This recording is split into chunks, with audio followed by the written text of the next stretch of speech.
Hi, Hi there. how are you? Fine. How are you? I'm all right. I can't complain. Good, good. Uh, First of all, thank you for accepting an interview. I love speaking to people, especially South African stats. And I've interviewed people, America, the UK, all over the place. So I'm quite excited about the interview to hear what's life like in France. Mm. Please tell Uh, me how to pronounce your name because every time I it's read any message from you, I pronounce it for myself differently. it's Gaenor. As I have a bad habit of saying hi, I'm Gaenor. It's Gaenor, which doesn't help anything, but it's Gaenor. Yes. And how long It's have you strange. been in France? I've sorry. That's We've all been right. here for 10 years now. 10 years. Right. Now 10 years. tell me. We came over with a job offer for my husband. Um, it was always it was never a permanent thing. It was always, we'll see how it goes for a couple of years and take it from there. Um, yeah, basically that's what it boils down to. Sort of we just came to see how we could deal with life over and eventually give our kids an opportunity to study abroad more than anything else. At the time they were 2 years old and 5 years old, so it's been a while. Um, Yeah. that's how it goes. Well, yes, I mean, another 3 years and your oldest will be finished and looking towards his or her. Sorry. Yeah, I've got two daughters. Uh, so yes, Alex has got 3 years left. And ideally she'd like to study in Europe just because it's a lot cheaper. But I Yeah. think we might encounter concerns. She'll be able to study in France as part of the EU zone, which is quite nice. It's not free, but it's a lot cheaper than South Africa or America or even England. Yeah. However, I think she's wanting to go and study in the Netherlands, which might actually end up costing us as a South African. So we'll have to figure that one out. So you've been there 10 years now. So what does your visa status look like after working there for 10 years? Are you officially European citizen? No, we're not. Our visa status, it's a family visa, paid for. Essentially, my husband's got a European blue card, Yeah. which it doesn't expire so long as we're still working in the country. He Yeah. can change jobs and he can go and work in other parts of Europe. But he came out on a European blue card. I don't know. I don't quite know how the visas across France they are so different, and I don't actually know how to explain it. And I couldn't be able to say to a person, look for this, look for the next thing. We went through immigration lawyers, and they Yeah. sorted all of the paperwork out for us. And so I actually I couldn't advise anybody to say, do it like this, do it like that. But we came across, he got a European blue card, which entitled me to work as well. Yeah. And we can stay, so long as we're working and living together, we can stay indefinitely. Well, that's great. With, It's a bit strict though. I mean, if yeah, you Australia, for instance, if you work here for 4 years, and I believe they're changing the rules now to 2 years, you are entitled to apply for permanent residency. We came over back in 2018. We did our penance, and then we applied, and we waited 12 months. It was quite a wait because COVID happened in the midst of all of that, and we got our permanent residence, and it's such a relief, for your kids. So I would definitely encourage you to explore what options you have, even with countries like the UK, where you've got all the experience from working in Europe.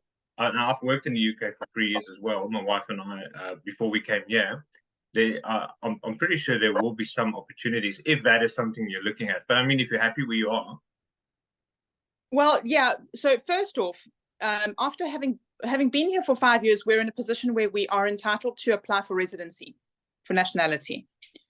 However, sort of with that comes the need to speak French pretty fluently, yes, um, which my husband doesn't. His office is multinational. They've got 20 different nationalities working there. So he doesn't need to speak English. He doesn't need to speak French often.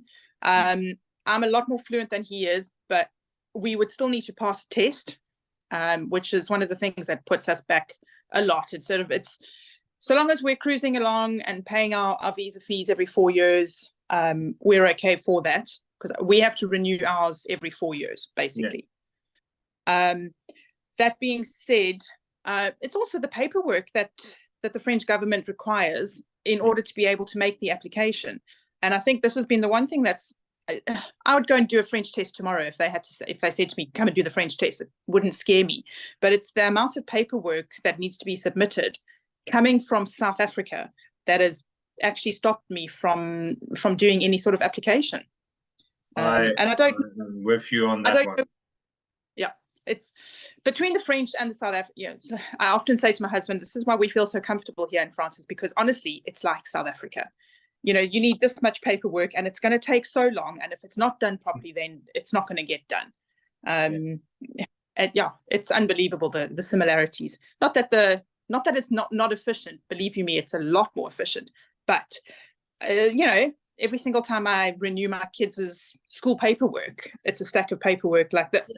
And it's this, and it's every single time. It's just unbelievable.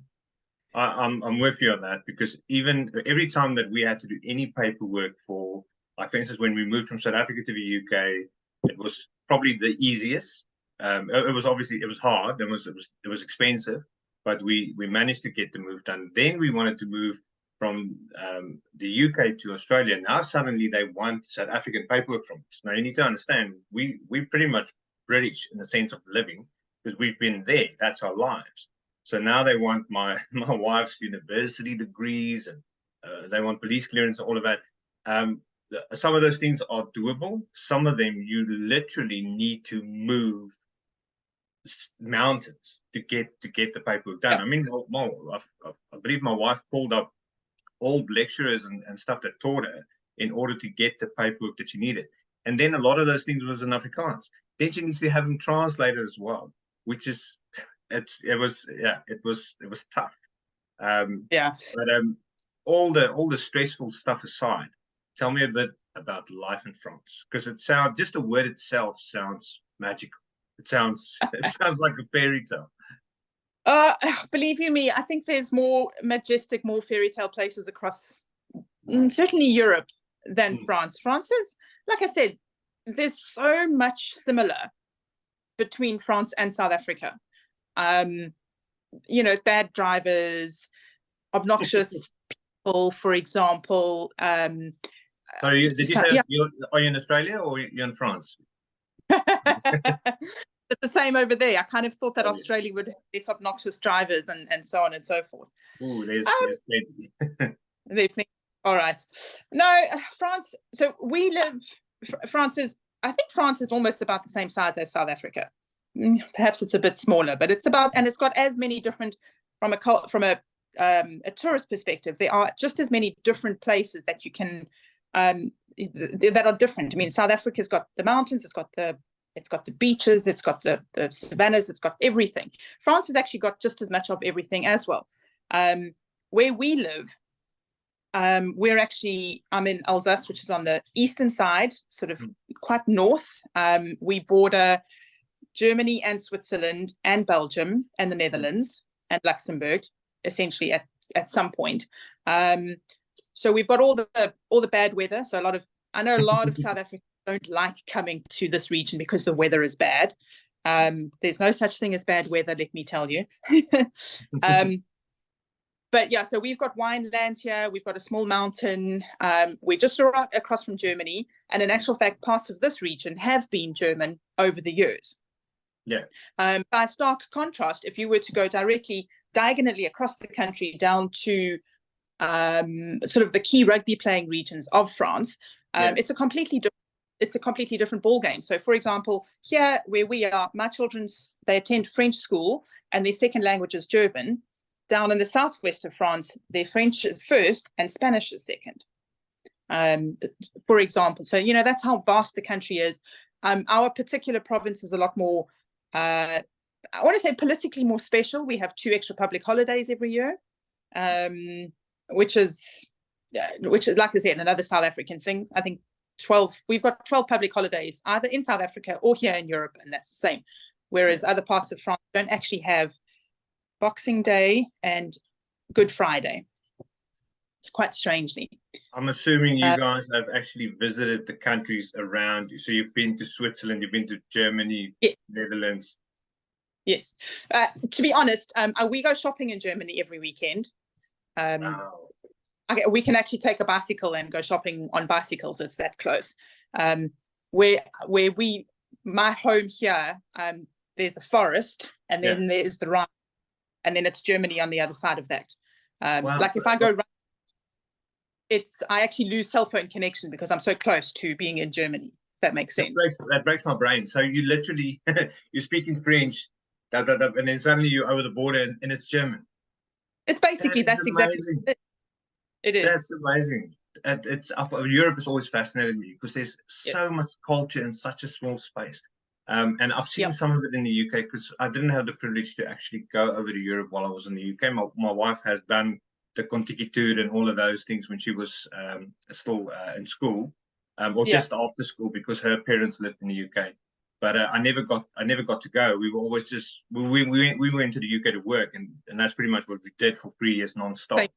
The culture. Do you meet a lot of those different cultures inside France itself? Because I do understand that the French are very proud and patriotic about who they are, and I don't always hear that they're friendly towards other cultures. Again, one of the reasons why I feel so comfortable in this particular part of France, and it's probably made it a lot easier for us to, I think, just feel at home, is that so Strasbourg, my city, is literally in the middle of Europe. It's X many kilometers to Portugal, and it's X many kilometers to Russia, basically. So Strasbourg is also the seat of one of the European Parliament offices. So we've got many European institutions within our city, and it's also a center for American companies or other world companies to come and have offices. So apart from being a French city that has a German influence and is 1,000 years old, it's also a multinational, multicultural space. Because of the European institutions. The Council of Europe, which is a council that was created after the Second World War, to determine and just align all the different countries across Europe, not to avoid another war, but just to bring all the countries together. Yeah, that's always on the table. So keep the cards out. So that office is based here, and if you've got a European passport, you have the right to come and get a job here, for example. So it's like I said, it's not a French and a German city. It is so completely multicultural that we can meet just about anybody. As a result, my kids started school in what they called an international school, and I think a lot of international schools have got the idea that they're going to have an international recognized diploma when they've finished, but it's not actually the case. It's more of that there's different multinationals that come and attend the school. And it's right at the age of 3. So my kids started school at the age of 3, and they were in a class with some French children, and then French, German, French, Polish, American, Colombian, Icelandic, Swedish, sort of, they were ladies, there were some kids there from Ghana, there were some from Nigeria, India, Australia even, so sort of completely multicultural. And so their friendship groups and their experience have come from so many different parts of the world. And we've actually gone through school like that. So in their schooling system, they learn French first off, then they learn German second off, and then they've got a full course of English as well. So that gives them the opportunity to go and study, having a recognized English diploma on their report cards. However, this is different to the rest of France because the rest of France doesn't have the same international community. So where we feel completely at home here, we don't stand out. We're just some other South Africans. We have great wine. We've got great rugby players. But different from the Polish person who's come across from the army, or the guys from Germany, or the guys from Belgium, or whatever. And that's what makes our lives here, I think, a lot more easy. Whether on, maybe it's the compensation. We've got bad weather, but we've got a comfortable, friendly lifestyle, Whereas other people down in the south of France, you know, a South African might arrive and go, but I don't speak French and I can't make friends because, yes, the French are cliquey. You know, the French, they kind of live, sort of going back to your question, are the French difficult? I don't think they are. I think anywhere in the world, people will have lived all their lives and they've got their friends and they've got their social circumstances. And it doesn't need to come into their lives that they have to be friendly to the newcomer. You know, okay, hi, be on your way. But they've got their own lives. They don't necessarily need it. So I don't think the French are any more difficult than any other country, any other nationality. It's interesting, and there's lots of room there to explore. I spoke to another lady, Robin Vogel. She helps people come into Australia, and she's I believe she also helped people to go over to Europe and the UK, and very, very experienced. And she said exactly the same thing. The people in their home countries, they aren't looking. So you, as a South African, it goes out, you're like, oh yes, I'm going to make friends. You are more likely to make friends with other South Africans first, and it's not because you're both South African. It's because you're both looking, and community and to socialize. It's such a natural thing for being human. You need to do it for the sake of your mental health and the sake of your kids. They need to have friends, and then through those connections, you will make other connections, and eventually you will climatize with the rest of your new local community. It's bound to happen. It just takes time. And I've learned. My wife and I, we were very lonely when we moved overseas, in the UK as well as Australia. But in both countries, we made great friends, and it all started with our South African friends. Yes, we dialed in church and we met some people there and we got invited to home cell. But at the end of the day, we made friends of friends of friends through other South Africans. I've also heard you mention the rugby quite a few times. There's not like a big rugby event or anything happening soon, is there? No, you wouldn't think so. Quite strangely, our first, I met a South African girl. I met another South African mom when we moved over here 10 years ago. Quite coincidentally, her son is the same age as my eldest daughter, and we finished up school on the Friday about 2 weeks into the school year, and got onto the tram, and I told my children, please sit down and behave yourselves. And all of a sudden, this head pops up on the other side. She goes, oh my goodness, that's a South African accent. And that's how I met Hayley for the first time back in 2013. But I don't think apart from through the cricket club, there was another South African guy. But for a long time, we didn't actually socialize with very many South Africans until we encountered the rugby players that were playing in the local rugby team. And there were 4 of that I met back in 2017. In my life, I'm not like rugby is rugby.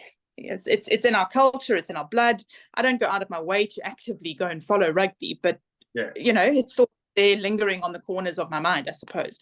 And I made my own friends through different social circles. Probably the school gates is a big thing, whereas my husband kind of needed to reach out to a more South African community, and it was through the rugby players that we actually have built our own community of people here in the city, more so than ever before. Unfortunately, that particular rugby club, it was a first division team, I think, at the time. They had some bad financial management, and they actually had to close the team down. So the family member that we met in 2017 ended up leaving. I think the one guy left, he was married and had children, so he stuck around and he got a new job and he's moved on through the ranks. But definitely rugby isn't a huge big thing here in Alsace. We're much more football orientated province. But, rugby is rugby, and there will still be, no matter what. Look, I'll be honest, I lived and breathed rugby in school. It was the only thing we ever wanted to do, and we thought we'd die if it ever gets taken away from us. Then we obviously grew up and we left school and started working. Then it became a weekend thing whenever the Springboks are playing. Then we started having kids and so having lives of our own. Then rugby sort of became sort of a thing on the back burner. Then we moved countries, and then we went to the UK, and there was like we actually moved, 2018 or when we moved, not 2018, 2015 when we moved to the UK, it was the World Cup. So back then, and it was sort of a big thing for the time, but we were so busy exploring this new country we just landed in, we didn't really think about it. But as the years went on, we sort of seek out these South African traditions, because rugby is pretty much part of the South African tradition, and because that's what connected us with our lives back at home, or back home. I'm still calling it home because that's where I'm from. And I would probably not have been such a big, huge supporter if I was still back in South Africa, because there would have been other things that would have pulled my attention. But because I'm abroad, I live for it. I love it. I'm not walking around in my Springbok jersey everywhere where I go. I've got a business. I've got things I need to take care of.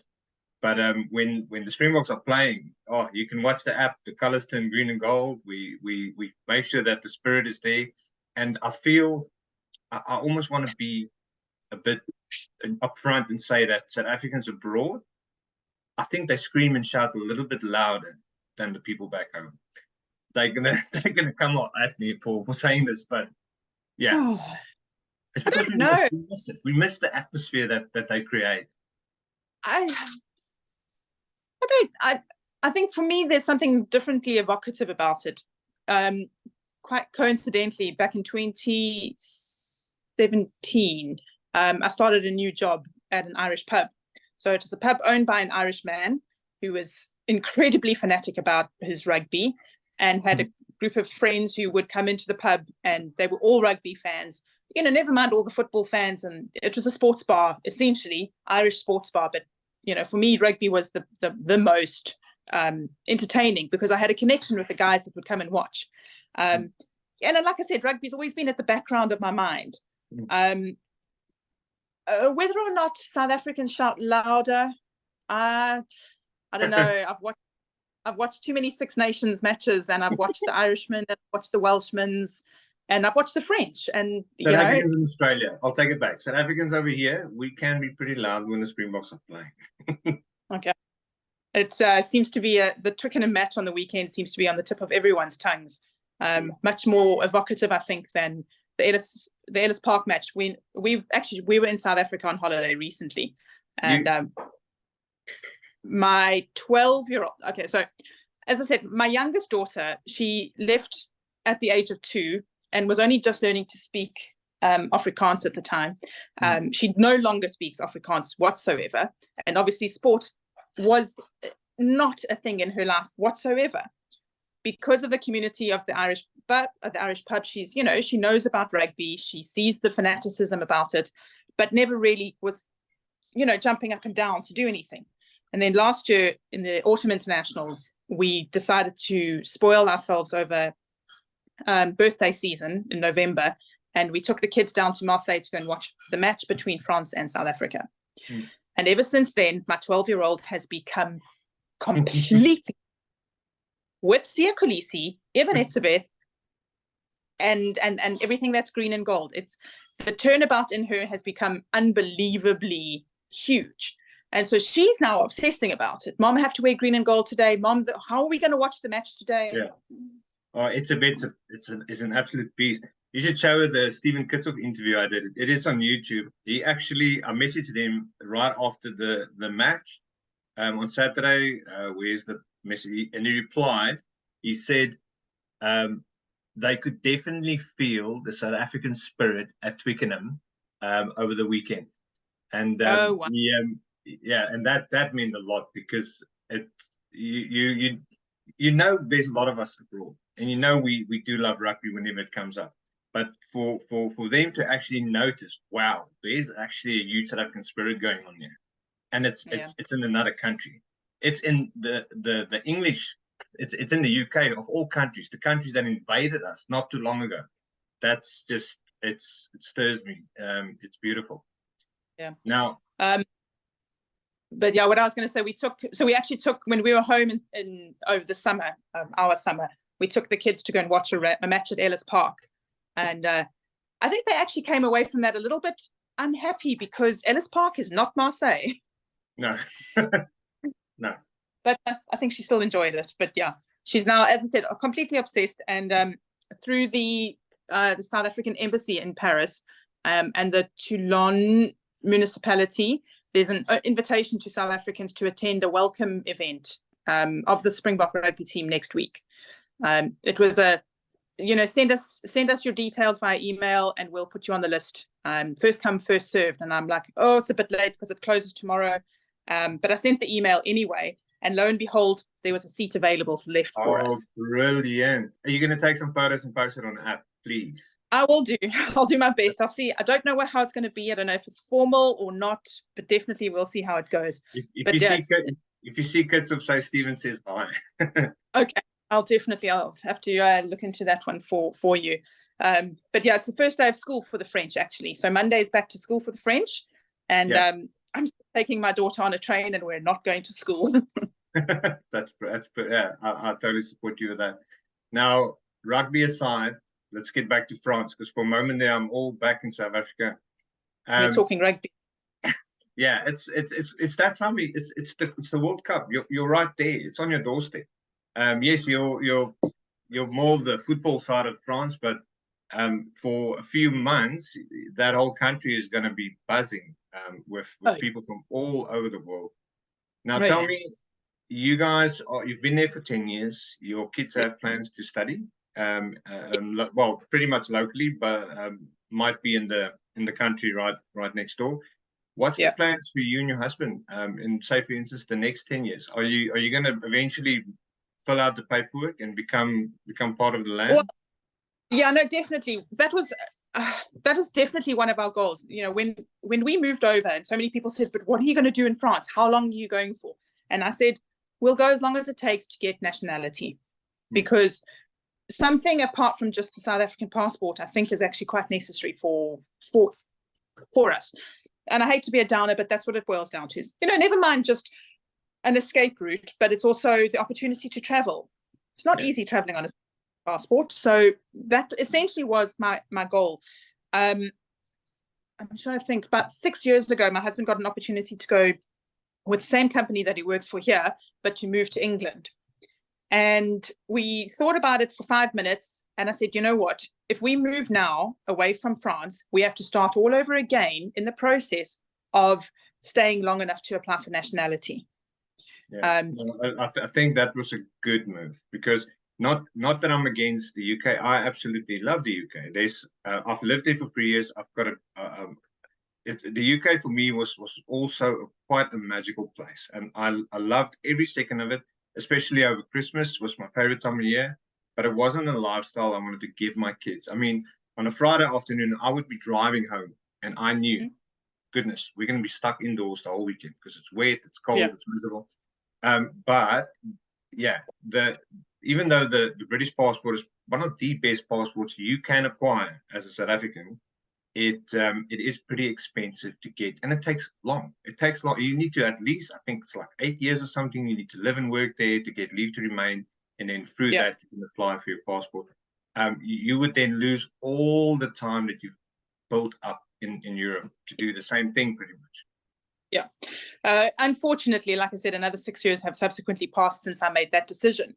But I like France. I like as you say, it is a romantic kind of notion. It's not romantic when the union masses are rioting and burning buildings. Like I said, it's just like Africa in that regard. In fact, with the retirement concerns that came about early in the year, so the French are legally allowed to protest. And if they have protest action, they have to make a request to the government to say, we'd like to protest. And in the 12 weeks that it took for the parliament to pass the retirement reform, whatever it was, the French were protesting every single week. So Tuesdays or Wednesdays were set aside for protest action. Is in a built-up student area quite close to the city, and a lot of the protest marches would actually come straight past my place of work. And it got so bad after week 4 that they were starting to burn dustbins and set fire to bicycles and stuff like that. And in actual fact, at one point, one afternoon, there was riot police armed with their shields and their masks and their weapons, just standing in the road, fighting off marches, the guys that were coming up with the street. Never in South Africa have I been so close to marching and protest action like that I did question it. But like I said, France has its romantic notions and all the rest of it. But I have no intention of going to England. England's great. You can have England for everything that it's beautiful. It's the English language. It's everything. It's also full of South Africans. No disrespect. It's the same reason I won't go to Australia, and I won't go to New Zealand, because those places are full of South Africans. Yeah, because you like the small I like the small amount of South Africans that I've got here, and everything else, and like you said, you're going to get, don't come at me for saying this, but yeah, look, I'm glad we did. I'd say you're not the only one that feels that way, and it's nothing personal. It's because you went abroad to get a different perspective. I'm a big advocate for South African tradition and South African culture. Now, I was told recently by a very well-known South African, whom I will not name, that South African culture cannot survive outside the South African border. And this person used the South Africans that moved to Argentina back in the 1920s as an example. I thought to myself, well, why would you do that? Back then, there wasn't social media, there wasn't internet, there wasn't proper, was there any TV? No, there wasn't TV or anything, that can keep you in contact with your roots. And what I felt that, like for instance, in some parts of Australia, that the South African culture are not just alive, it's thriving. There's entire South African communities in Queensland that is absolutely Afrikaans. They've got Afrikaans schooling, the whole thing. I mean, they speak better Afrikaans than some of the South African kids do in this day and age, because they're so mixed with TV and social media and all those kinds of different slang that's coming through. Because Afrikaans is a young language; it's forever evolving. But I didn't agree with what he was saying, but because he was looking at it from an old school perspective.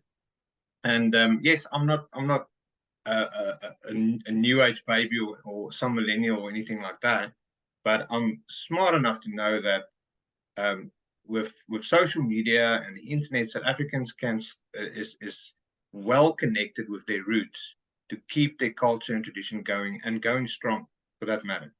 And you can be a South African and not live in South Africa. You can be a South African abroad with only French friends and UK friends and Australian friends, and you'll still be a proper South African. Yeah. It's kind of a topic for conversation that I would have over a dinner party. I have to be honest. Lots of wine. A dinner party, lots of South African wine on it. I promise you, because that's a sort of conversation. Sorry. That's all right. I'm dog sitting at the moment, and anyway. Look, I'm not saying that you can't get to be South African living in a different part of the world, but I do disagree with not everyone. It isn't a big umbrella, or it isn't a big paintbrush that puts everybody in the same category. But there are so many South Africans that I find trying to be South African and yet completely dissing everything that they've come from.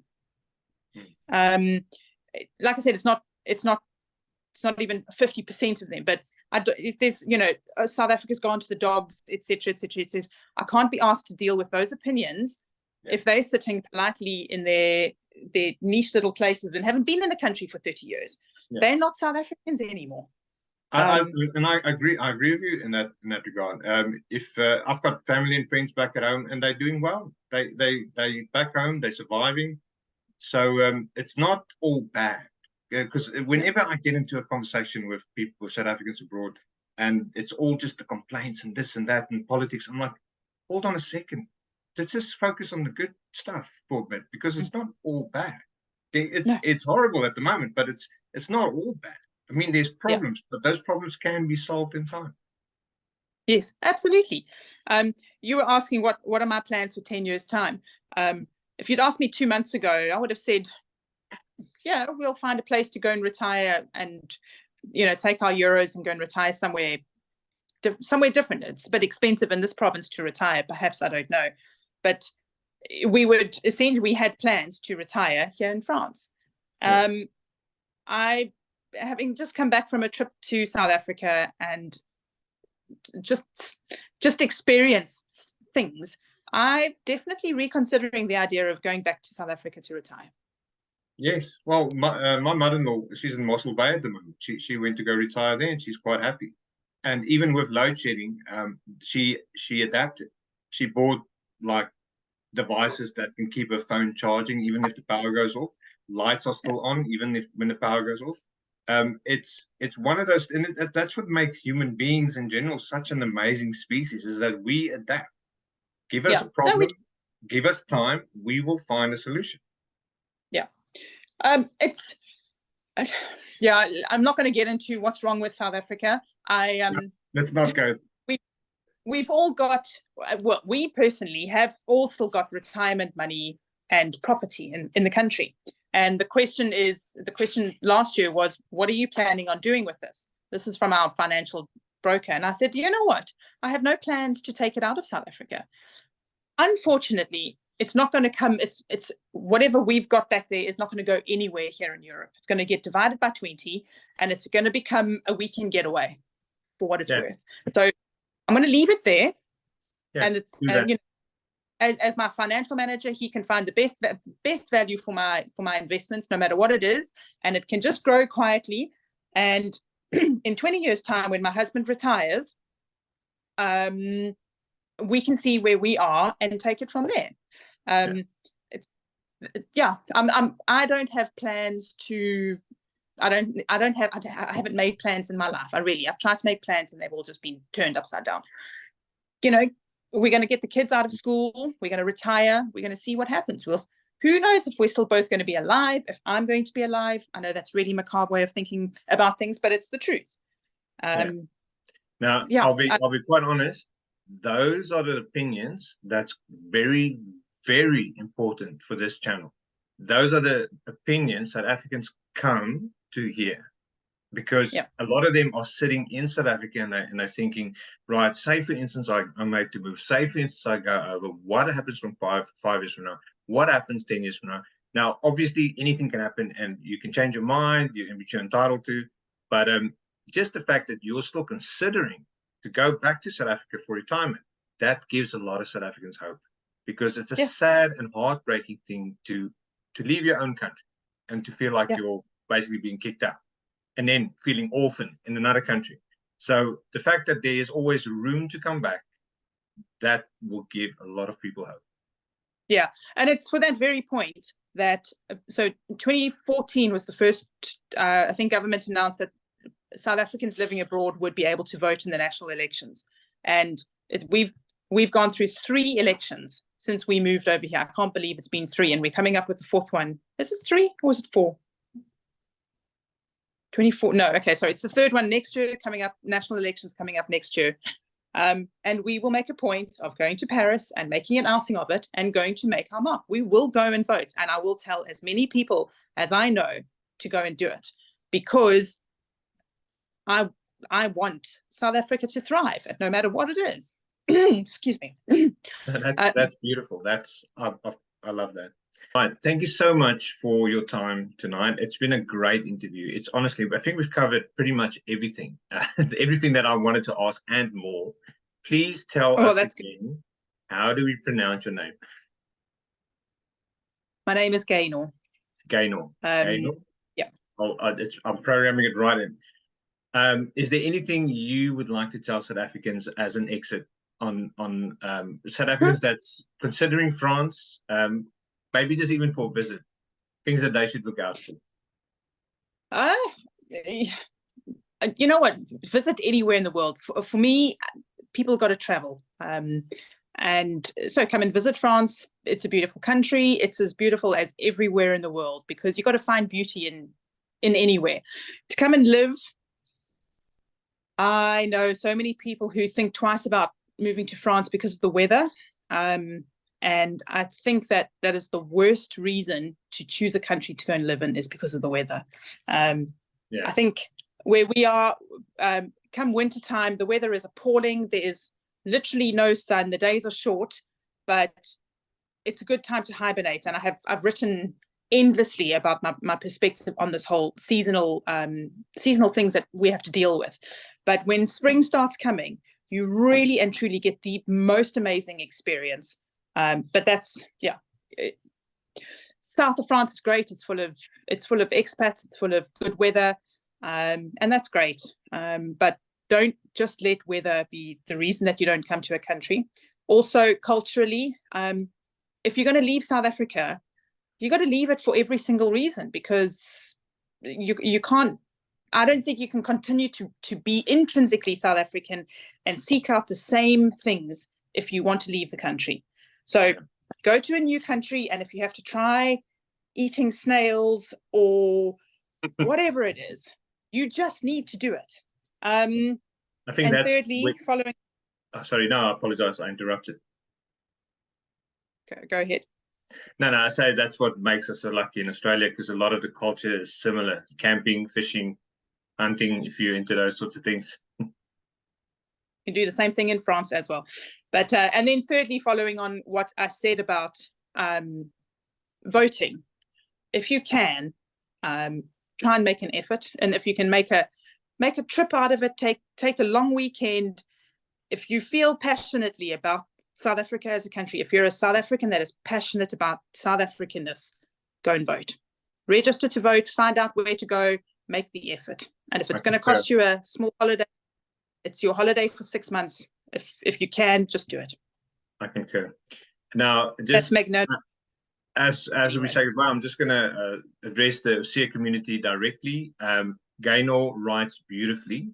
I have your last article that you've written is part of the Oorsee blog, and they can jump on there and have a read. And I look forward to reading some more. Just from a technical point of view, I had to remove the block feature of the app for the time being, because because of a building block reason, it saves for the website. It needs to be converted in a different sort of format for the app. So if you have anything you would like to contribute to the Oorsee blog, please email it to me, and I'll just put it under your profile. And honestly, it's beautifully written, and I love reading it. I have to write these, so everything else about me is on my own blog. There's a monthly newsletter, and if you want, I can share to that. I don't know how easy it is to share to Oorsee, but there we go. I'll do you one better. We're going to put your link on this video, and we'll make sure your link is visible on the actual screen itself. And I did not know. Thanks for that, for information. So we'll make sure we get some traffic towards your blog as well. And fine. Now you need. I know you're not too big on the rugby, but come on, give me the final two teams. South Africa, France again. I don't know if they can be, and I don't know if they can actually, if they will eventually meet again. But I think it'll be another South Africa France game. All right, I'll keep you to your word. Thank you so much for your time. And is your son still there? Does he want to feature? Does he want to say? No, my daughter. In the final? It was my daughter Beth. Your daughter. My apologies. Sorry. My husband refers to her as my boy. Hi, who's going to be in the Rugby World Cup final? Come on. No matter which teams. Hopefully South Africa, maybe against New Zealand. All right, I love those. I think she might. Yeah, she might have it. She hit it right on the head over there. No, I think France is going to go far. We're in France. Oh, I see some bets coming on. Thank you so much for your time. Have a great afternoon, morning. Yeah, it was a real pleasure.